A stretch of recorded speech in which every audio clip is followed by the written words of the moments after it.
심리적으로 얼어붙으면 터널 비전이라고 그러는데 시야가 급격히 좁아져요. 뚫고 나갈 힘을 발휘하려면 우리 안에 있는 힘을 낭비하지 않고 치유가 이 트렌드를 넘어 메가 트렌드라는 것, 존재하지 않는 것을 어떤 높은 차원의 의식을 써서 상상하고 헌신해서 만들어버리는 것. 이런 힘이 저는 영성이라고 생각해요. 한국의 현재 흐름이 새로운 세상을 리드해 나갈 걸음이 되고 있다는 것. K 영성의 시대가 오는 것이다.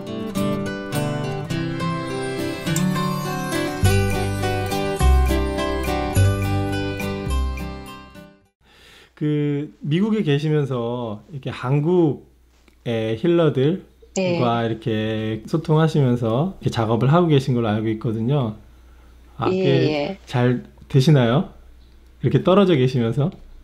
제 힐링의 기본이 에너지 힐링인데 에너지라는 게 시 공간을 상관하지 않는다라는 게 과학적인 진리잖아요. 네, 그렇죠. 그러니까 제대로 힐링을 한다면 에너지 힐러로서 저의 작업은 시 공간 뭐 대면이냐 비대면이냐와 상관이 없는 거죠. 치유하는 사람을 힐러라고 부르죠. 예, 네. 선생님께서는 이런 힐러들을 길러내시는 그런 역할을 하고 계신 걸로 이렇게 알고 있는데 그 힐러분들에게 좀 더 이렇게 강조하시는 부분이 있으시다면 어떤 걸까요? 저희 힐러들이 대부분 아주 진지한 저는 영성가들이라고 생각해요. 공통적으로 보면 오랜 시간 자기 삶 속에서 어려움들을 뭔가 회피하거나 타협하기보다는 진지하게 질문하고 최대한 이렇게 바른 길을 찾으려고 노력하신 분들이죠. 그러다 보니까 이분들이 치유나 영성 쪽에 주력을 하셔가지고 현실에 뿌리 내리는 힘은 상대적으로 좀 약한 경향이 있어요. 그러니까 치유 영성과 이 현실에 뿌리 내리는 것의 조화, 물질성과 영성의 밸런스, 이것을 아주 강조하고 이 부분이 조화가 없이 우리가 누구를 치유하고 가르쳐 줄 수 있겠는가? 말이 안 된다. 그건 위선이다라고 제가 강력하게 얘기합니다. 그리고 끊임없이 스스로를 치유하고 성장해야 된다. 왜냐하면 한 분 한 분의 클라이언트에 대해서 안다고 속단하는 순간 우리는 심각한 덫에 빠진다. 인간의 에고는 보편적인 동시에 한 사람 한 사람이 모두 다른 우주다. 한 명의 클라이언트를 만날 때마다 낯설고 새로운 우주가 펼쳐진다고 생각한다면 어떻게 우리가 안다고 생각하고 가르쳐 준다라는 위치, 심지어 겸손한 척하는 우월감, 이런 것을 전제할 수 있겠는가. 정말 진실하게 매 순간 치유가 자신을 치유하고 자각하는 태도로 나가야 된다. 힐러들 스스로가 더 치열하게 공부하자. 이런 약속에 다들 동의하시고 또 그 노력을 하죠. 참 눈물겹게들 하시죠. 아, 그렇군요. 최근 몇 달 동안 이 팬데믹으로 인해서 우리 일상이 굉장히 많이 바뀐 것 같아요. 이런 급격한 변화, 이런 팬데믹 시대가 오게 된 이유 어떻게 보세요? 저는 냉정하게 말해서 지금 이런 팬데믹 혹은 심리적 공황 상태가 온 이유는 경제 패러다임의 한계, 이것이 결정적인 이유라고 생각해요. 바이러스는 매개체였을 뿐이라고 보는데요. 왜냐하면 이토록 자연에 대해서 파괴적이고 무모한 관계를 맺어온 것은 이 자본주의 경제, 특히 이 금융자본주의 시대의 두드러진 특징이거든요. 그러니까 이 부분을 근본에서부터 재검토해야 하는 것이고, 그러니까 바이러스가 매개체가 돼서 그 약점과 모순을 증폭시켜서 우리 눈앞에 약간 좀 살떨리게 보여주니까 우리가 일시적으로는 얼어붙을 수가 있겠지만 냉정하게 생각했을 때 도대체 무엇이 한계에 이르렀단 말인가, 이 지점을 숙고하다 보면 우리가 조만간 방향을 찾아낼 거라고 저는 믿고 있어요. 우리가 지금 같은 이런 소비 문화를 유지하기 위해서는 뭐 지구가 뭐 6, 7개 필요하다 뭐 이런 말도 있었죠. 네, 그러니까요. 이번 일을 계기로 해서 공장이 멈추고 운송 이런 것들이 막 줄어들면서 미세먼지도 줄어들고 자연의 긍정적인 그런 신호들도 많이 보이더라고요. 인간에게는 공포겠지만 이 전체 지구로 보면은 좀 이렇게 쉬는 시간 막 이렇게 느껴지기도 하고요. 저는 인간에게도 회복의 기회가 될 수 있다고 보는데 예를 들면 지금 글로벌 금융자본주의 시대잖아요. 네. 이 시대가 만들어 놓은 경제 시스템은 금융 허브를 뉴욕이나 런던, 도쿄, 홍콩 이런 데에 두고 제조업은 이른바 못 사는 나라의 그 저임금 노동력에 두고 이렇게 전 지구를 하나로 굴려왔는데 이게 무너졌지 않습니까? 네. 이게 정상은 아니잖아요.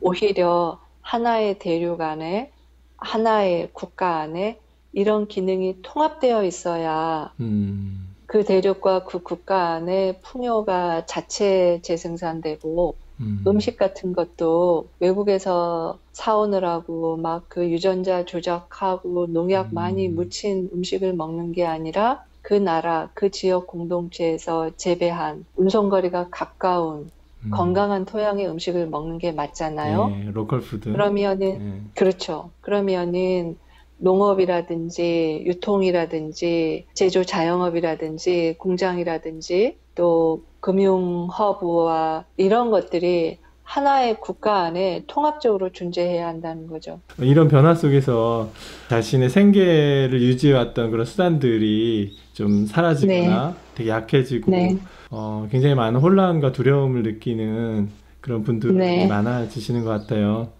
뭐 어떻게 살아야 하나 이렇게 막막한 심정을 느끼시는 분들도 많고요. 어떤 말씀을 전하고 싶으세요? 네, 그 심각한 생존의 위기인 것은 분명한데요.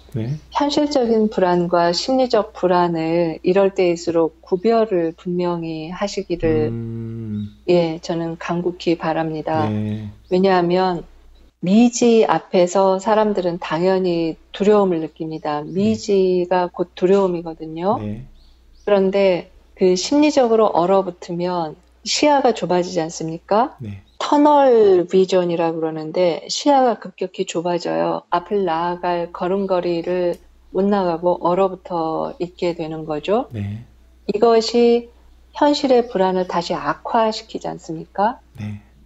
그러니까 치유가로서 이 심리적 불안을 다루는 그런 부분을 강조를 하지 않을 수가 없죠. 그러면 어떻게 다루는가?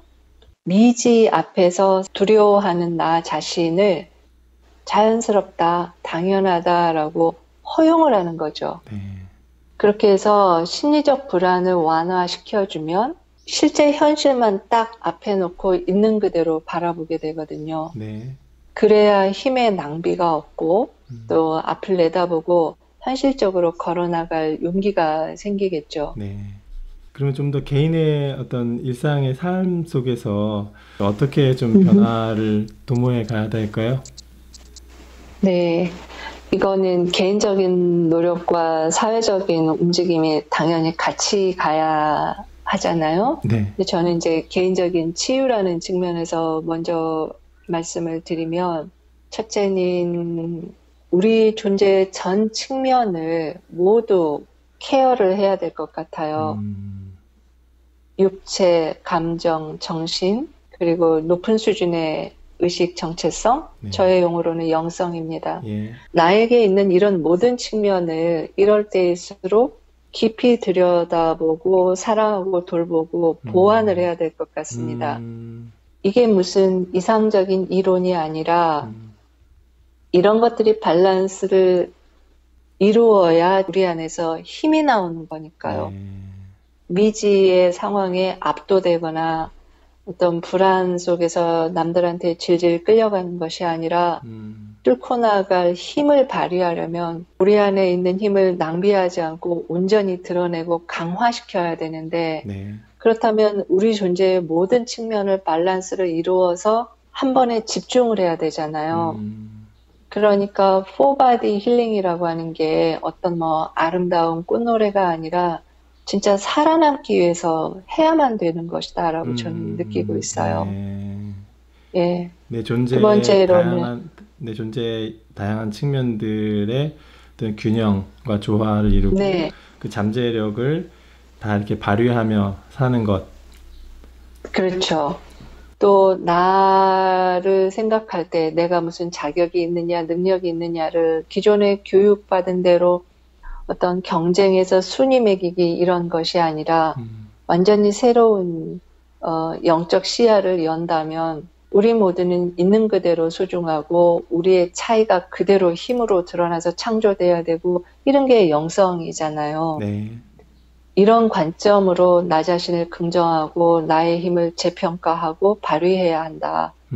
그렇게 뚫고 나가야지 지금 누가 가르쳐준 대로 따라가서 우리 인생을 내맡길 수 있는 시대는 결코 아니지 않습니까? 네, 맞습니다.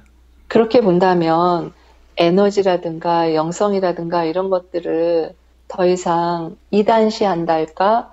이런 태도를 벗어나야 할 것 같아요. 내가 아는 것만이 과학이고 너는 뭔가 잘못됐고 이단이고 뭐 사입이고 바른 법이 아니다. 실제로 이런 치유를 절실히 필요로 하는 분이나 또 진지한 힐러가 되고자 하는 분들이 이런 낡은 편견 때문에 주춤거리고 망설이는 일이 너무 많아요. 너무너무 가슴이 아프죠. 좀 더 용기를 내야겠다 이런 느낌도 드네요. 내가 알고 있는 네. 혹은 받아들이고 있던 이런 진실들을 네. 어떤 사회적 뭔가 이목이나 이런 통념 때문에 이렇게 표현하지 못하고 사는 경우가 많잖아요. 이런 것들을 잊고 살아온 인류 문명의 결과가 그걸 지금 우리가 보고 있는 것이기 때문에 이걸 맞습니다. 다음 장으로 이렇게 넘어가기 위해서는 기존의 해왔던 네. 방식을 더 넘어서는 자기 표현 또 그런 진실을 추구하는 그런 용기 이런 게 필요할 것 같아요. 맞습니다.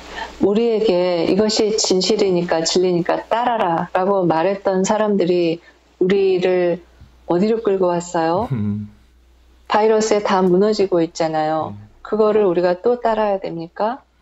또 치유가나 영성가나 훌륭한 종교인들 또 사상가들이 자연과의 관계를 이렇게 하면 안 된다라고 한두 번 말한 게 아닌데 결국 이렇게 바이러스가 교훈을 주기까지 우리는 듣는 척만 했지 않습니까? 이런 상황에서 아직도 좀 막연하게 불안해하고 계신 그런 분들께 네. 좀 말씀을 해주신다면 아까 심리적 불안을 다루는 문제의 중요성을 말씀드렸는데요. 네. 어떻게 다루는가? 심신이 연결되어 있다라는 점을 기억하시면 좋을 것 같아요. 이것은 치유가 영성가들이 다 몸과 마음이 연결되어 있다고 말할 뿐만 아니라 의사들도 압니다. 네. 예를 들어 미국에서 암 수술하시는 환자들에게 미국의 그 종합병원에서 당신이 가장 분노하고 있고 용서하지 못하는 것은 무엇입니까? 이런 설문조사를 하는 것을 제 눈으로 봤거든요. 의사들도 알고 있습니다. 그러니까 이 힌트를 우리가 활용하자면 심리적 불안을 다룰 때 몸에서 출발하면 된다는 뜻이죠. 잘 알려져 있는 게 호흡법이에요. 호흡법. 그러니까 차분한 상태에서 호흡을 하면서 몸의 주의를 기울이면서 몸을 편안하게 움직여줄 수 있는 모든 방법들이 치유 테크닉이 될 수도 있는 거죠. 그래서 몸이 이완되고 몸 전체에 그 차분한 호흡으로 에너지가 흐르는 상태에서 본인이 애용하시는 어떤 긍정적인 기도법이라든지 명상법이라든지 또는 최면학에서 발달한 마인드 컨트롤 기법이 이미 많이 대중화되어 있잖아요. 네. 그 것들을 보면 그 근본의 원리들이 통하거든요. 나 자신을 주어로 삼아서 긍정적인 메시지를 이미 현재 이루어졌다라는 식으로 말하라라는 게 그 핵심 원리거든요. 그러면 그걸 나 혼자 하는 거죠. 그래서 몸 안에 쌓여있는 긴장의 에너지를 배출하고 이완하고 좀 더 편안한 에너지용으로 말하면 파동이 높은 에너지를 몸 안에 흘려보내요. 세포와 장기들에. 네. 그러면 그 면역체계나 호르몬 같은 것들이 즉각 영향을 받거든요. 뇌세포의 상태라든가 이런 것들이. 그러면 몸과 마음이 연결되어 있으니까 마음이 차분해지고 명료해져요. 훨씬 더. 가슴 한가운데 빛이 아름답게 천천히 회오리치면서 점점 커집니다. 가슴 전체를 채우고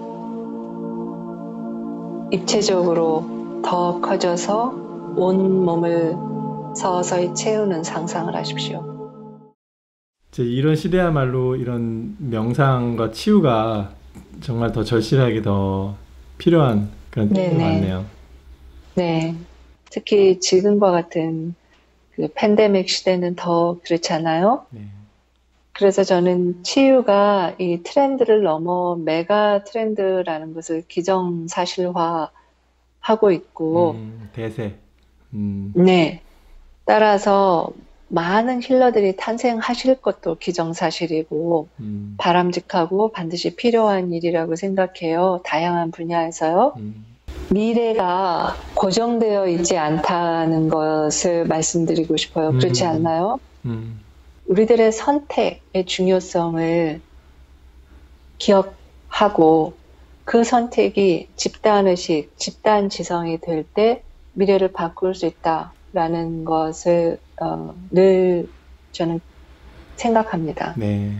이렇게 활동하고 계신 모습 보면 되게 감탄할 때가 있는데, 그러니까 어떤 치유자로서 또 마스터 힐러로서 하시는 능력도 되게 탁월하신데, 이런 사회 구조적 차원의 그런 본질을 꿰뚫는 그런 안목도 되게 탁월하신 것 같아요. 힐러들에게 그런 자세들도 이렇게 말씀하시나요? 사회 당연하죠. 당연합니다. 저는 이것이 제가 한국인으로 태어난 덕분이라고 생각하는데요. 이 격동의 현대사에서 놀라운 시민의식을 발휘해 오셨고 또 성공해낸 나라 국민이잖아요. 정치나 경제 많은 층. 물론 문제점이 심각하게 많다는 걸 부인하는 게 아니라 지구상의 그 어떤 나라도 잘해왔다라는 것은 있는 그대로의 현실이니까요.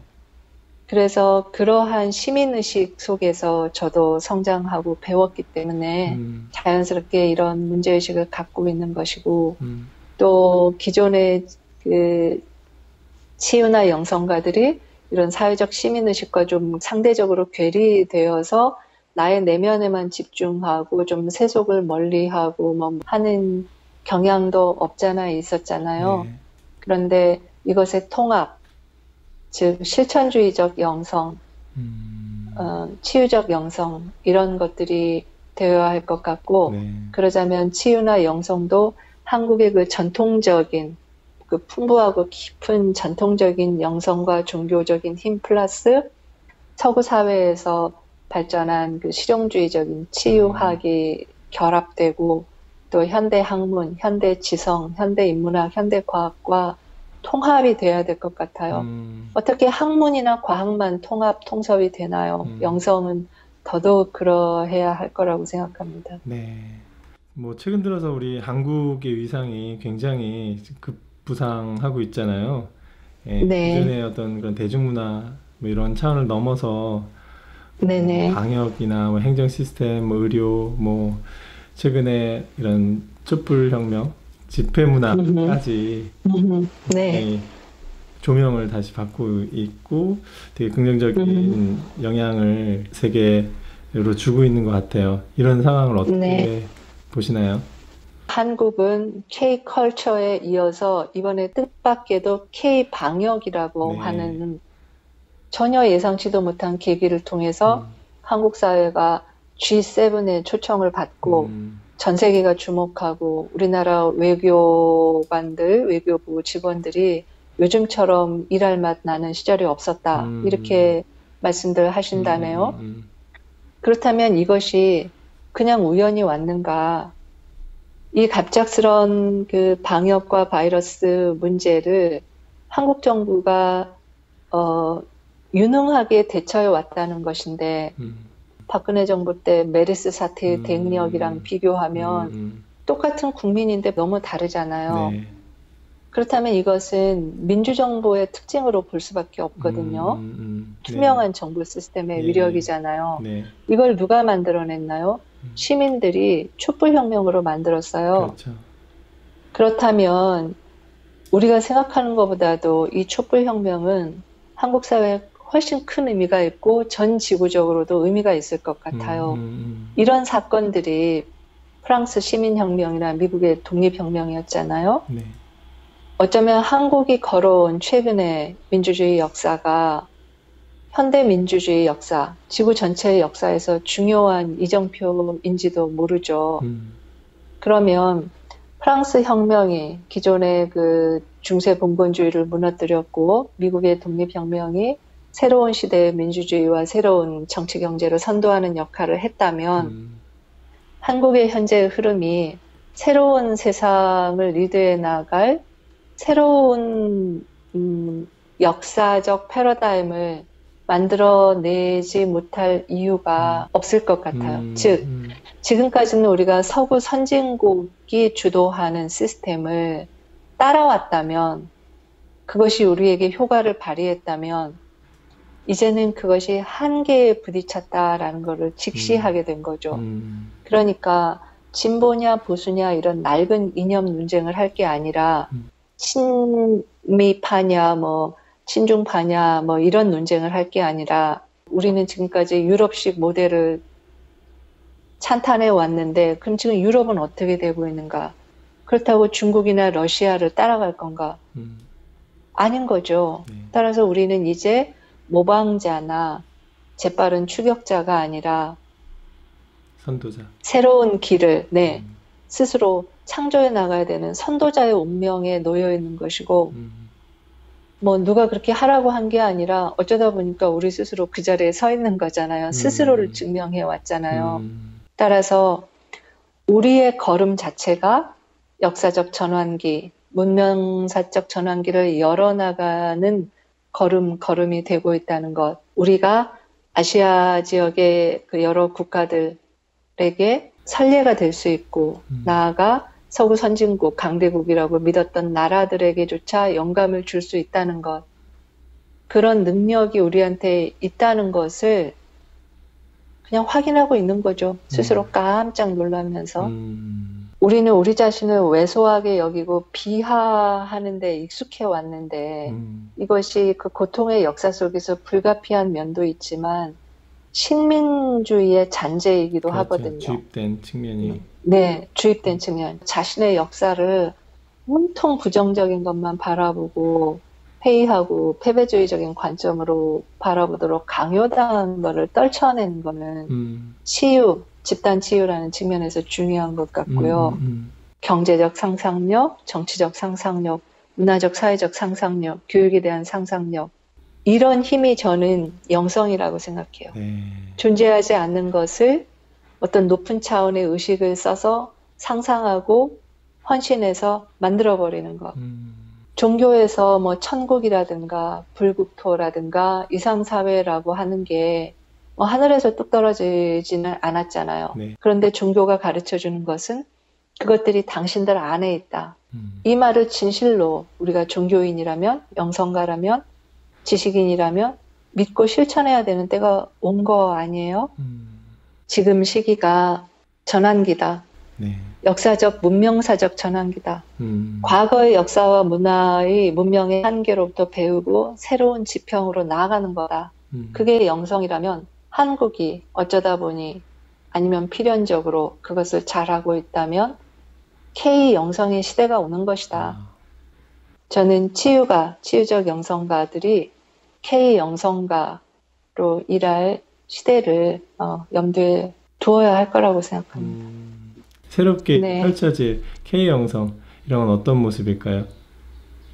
저는 K컬처에서 영감을 얻을 수 있다고 생각하는데요. 한국의 그 대중문화 종사자들께서 열심히 일해서 서구 팝 문화를 적극적으로 수용해서 처음에는 부지런히 흉내냈잖아요. 네. 그러다가 그것을 한국적인 문화 역량으로 합해서 하다 보니까 외국에서도 수용할 수 있는 어떤 보편적인 취향과 성과물을 굉장히 수준 있게 숙련되게 만들어낸 거죠. 네.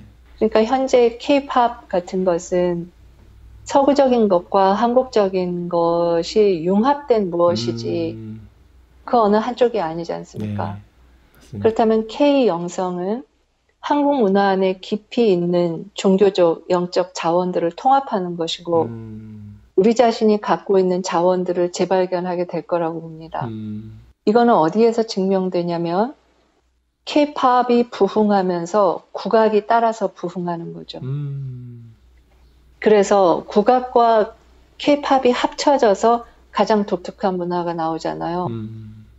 BTS도 국악을 도입하고 그러면서도 서구 문화의 코드들을 아주 세련되게 차용하고 있고 블랙핑크도 그 한복이라는 의류 코드를 끌고 들어와서 화제를 불러일으키는 이런 표피적인 측면뿐만이 아니라 문화 저변에서 그 융합이 일어나면 지금 젊은이들은 제가 깜짝 놀란 게 저는 이런 데 관심이 있고 세계 최고가 되고 싶어요. 이런 얘기를 서슴없이 하더라고요. 그러니까 우리나라 치유가 영성가들도 내가 한국 문화를 바탕으로 파고 들어가서 내가 참된 영성인이 됨으로써 세계 최고가 되겠어요. 이런 말이 자연스럽게 할 수 있는 것. 이게 꽃 피어나면 전 세계에서 한국을 어떤 이유론가 주목하게 되면서 한국 음식 맛있다고 난리가 나고 그러다 보니까 한국 음식은 건강에 좋더라 이렇게 자기들이 알아서 홍보를 하고 찾아오는 것처럼 다른 요인으로 한국을 주목하다가 어쩌다가 이 한국의 치유나 영성을 발견하게 되고 그러다 보면 한국 문화와 한국 나라, 국민 전체에 대한 존중심이 있으면 다른 것에도 존중심을 갖고 대하거든요. 우리가 인도 문화에 대한, 인도 영성에 대한 그 역사를 아니까 인도 영성가라고 하면 서양 사람들도 나마스테 하면서 고개부터 숙이거든요. 예. 한국이란 나라가 주목받게 되면 한국의 영성가에게도 안녕하세요 하면서 한국식 인사를 할 날이 올 것 같아요.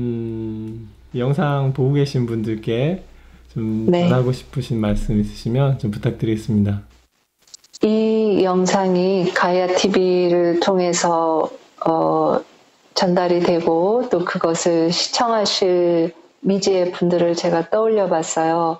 그랬더니 제 느낌 속에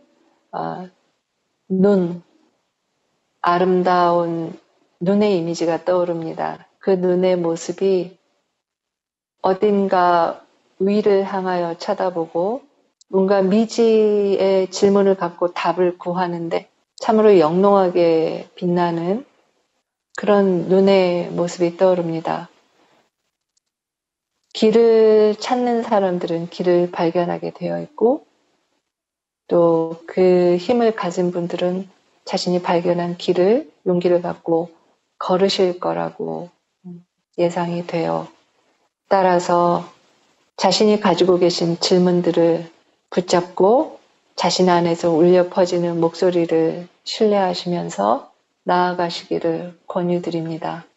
당신이 의도한 것은 아니겠지만 당신이 맨 앞에 걷고 있을 수 있습니다. 그 뒷모습을 보고 똑같은 생각을 가진 많은 이들이 함께 걸을 것이고 그러면 당신이 걷고 있는 또 함께 걷고 있는 그 길이 미지의 땅에서 새로운 길로 만들어질 거예요. 길 없는 길을 가시는 가야TV 시청자 여러분과 또 이 채널 운영하시는 윤덕현 선생님께 제가 감사와 존경의 말씀을 진심으로 드리고 저도 그 길에 함께하는 일원이라는 말씀을 드립니다. 감사합니다. 감사합니다, 선생님. 가슴 뭉클하네요. 선생님 고맙습니다. 앞으로도 네, 좋은 활동 함께 해나갔으면 좋겠어요. 오랜 시간 말씀 예, 나눠주셔서 감사합니다.